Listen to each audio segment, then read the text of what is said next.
Hey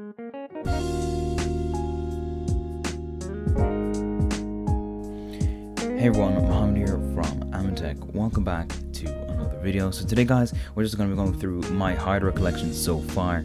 I want this video to be like a milestone as when it started, and then I want to do like another video later, like a year or so later, see where I've gotten. So this is just kind of a milestone video.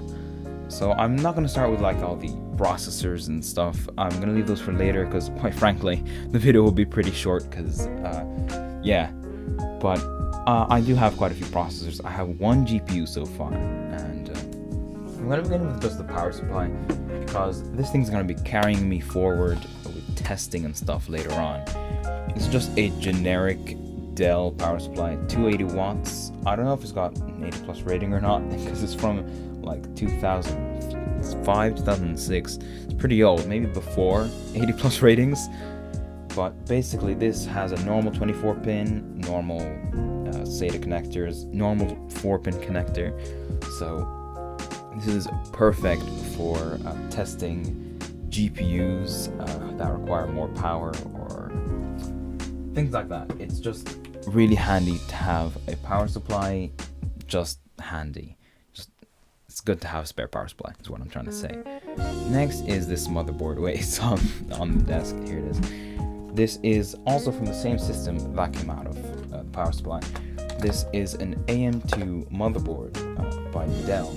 It has an NVIDIA chipset on it. Yes, back then NVIDIA made chipsets, which is pretty cool. I think it's just a graphics chipset for graphics output, which is pretty cool. You got the normal chipset under here. The AM2 socket is pretty old. Supports DDR2 memory, which I also have. I have 1 gig of it. I'll show you guys that later on. It's got PCI, not PCIe, which is pretty cool. I found that pretty cool. It's got a PCIe as well. It's a weird connector. I don't know if it's broken or if it's made like this, but it's a weird connector. Let's see, it's got a one times PCIe and all. It's pretty standard. It's a very standard stuff, so it's not anything impressive. It does come with a front I/O though. It comes with the front I/O attached. 2 audio ports, power button, and 2 USB, if you can see that. So that's pretty cool in my opinion. I like old hardware. So next most boring thing is I think just a fan and cooler that also came with this motherboard. This fan is so noisy, it's unbelievably noisy, but it does pass a lot of air through. It's very functional, but not very quiet, which is the problem I have with it, but just a heatsink that goes onto the motherboard. So let's get into other stuff, like actual working hardware. Like these 2 RAM sticks I have here. These are DDR2. This is 1 gig of DDR2 actually. 1 gigabyte sticks of DDR2. Or no, this is half a gig. Altogether 1 gigabyte of DDR2. I actually booted a system with 1 gig of DDR2 and it ran really badly. Like it ran way worse than I thought it would. Because only about half a gig was actually usable, which meant practically tossing this out the window and just having half a gig, which when opening Chrome is really slow, but it is functional, I guess. So next thing, let's get into the processors. I have 2 AMD processors, 1 Intel processor so far. Let's start with the weakest processor so far. It is a single core. It is the AMD Athlon 64. I have a Ryzen 5 sticker on there because I made a customer PC with a Ryzen 5 before, and I kind of want to remember it because it was my first customer build. It's pretty cool. And here it is in all its AMD glory. This here is a single core processor from the year 2005. Come on, camera, focus. or whatever. The camera's not going to focus. But it is an AMD processor from 2005. It is, I booted a build with this thing. It's not the thing that's actually slowing down the PC. It's more like the RAM.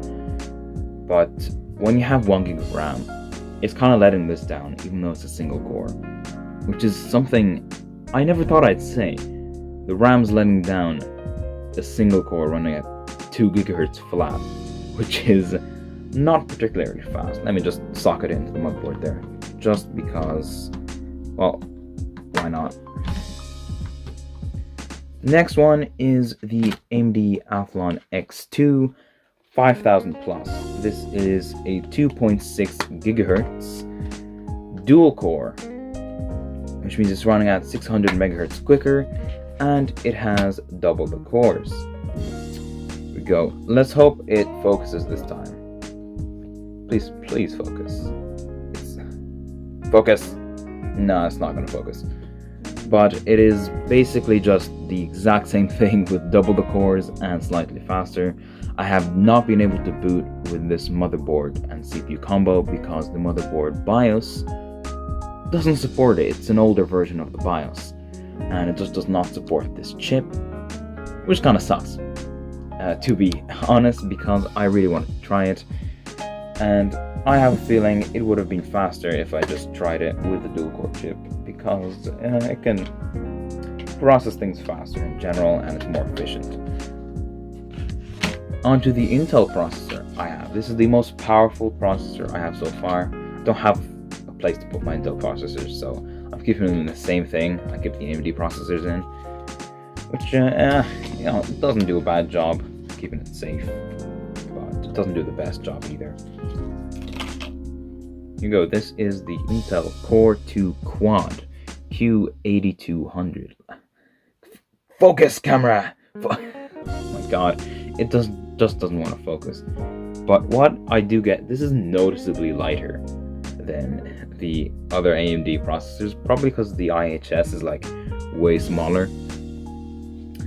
But this is the first Intel processor I've actually ever used. I haven't used it. It's the only one I've ever actually owned. Basically, this is a 4-core, 4-threaded processor running at 2.33 gigahertz. It's actually got pretty good overclocking potential, like really good overclocking potential. I've seen people reach 3.3 gigahertz on it, which is pretty damn impressive. And it can still play modern games, though not that well, but it can still play them, which I also find very impressive for this old little chip from 2008. It's now 12 years old. It's 12. Yeah. Okay. Now on to what in my opinion is a pretty cool thing. The graphics card is not anything, it's not anything particularly powerful. It's a single slot card, as you can see. It's also an AMD card, as you can see. It's actually a Fire Pro. It's a professional use card. This is made for like CAD and other professional softwares. CAD software would be like SolidWorks. So if you're interested in SolidWorks and stuff, this is a good card to get, because even if you buy something like an RX 550, which is in theory, or on paper, way more powerful, but in CAD workloads, because of the optimized drivers, this works way better. So this, I'm definitely going to use it because I definitely want a PC for CAD, because I'm interested in that type of stuff. And I thought maybe, hey, why not keep it? A friend gave me this. And I think I'm going to keep it for a while. So that's really it, unless I show you like a hard drive or something, which really is not that interesting. But the thing I'm most proud of in this collection so far is the Core 2 Quad, because I'm actually planning on using it in a build later on, hopefully, because that is decently more powerful than my current PC, which is a Celeron N3350, which, if you don't know, is my least favorite processor in the world. I hate it so much. It does not deserve anything. It's a waste. that was the fan. It's a waste of sand, as I was saying. It's just stupid. It's so useless. The IPC on that thing is outrageous. The clocks, I understand why the clocks are low. That makes sense. It's a mobile chip and it consumes like, I don't know, 9 watts. But the IPC on that thing is outrageously bad. Like, you can't play Minecraft with a constant 20 FPS. Not even a constant 20 FPS. It goes up and down, up. It's such an infrequent FPS balance. It's like one time you're having like over 30, and then you dip to 5 for a good 10 seconds, and then back up maybe to 25, and then it's just a horrible experience. Sorry about the ranting, but like, I just hate it. I hate that processor so much. I hate it. I can't express how much I hate it. I just do. But that's it for this video. I hope you guys enjoyed the video. You probably did not learn anything. It's just a milestone video for myself.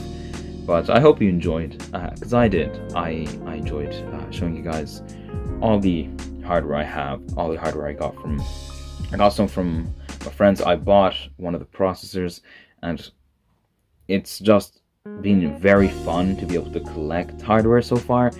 I'm definitely going to be continuing this way later on, and I'm gonna make another milestone video within 1 year.